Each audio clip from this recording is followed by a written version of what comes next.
How to use Klarna on PlayStation Store. Now, first of all, open the PlayStation Store.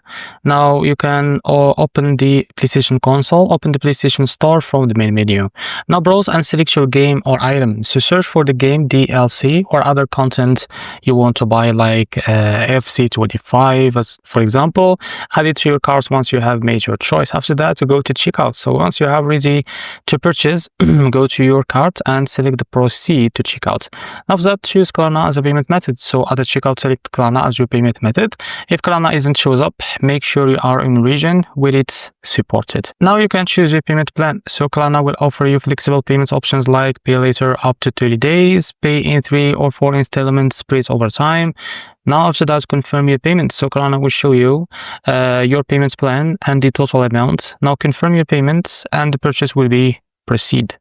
After that, starts playing. So once your payment is confirmed, you will be able to download and start enjoying your new game or content right away. So this is how to use Klarna on PlayStation Store. If you found this very helpful, please like and subscribe. See you next video.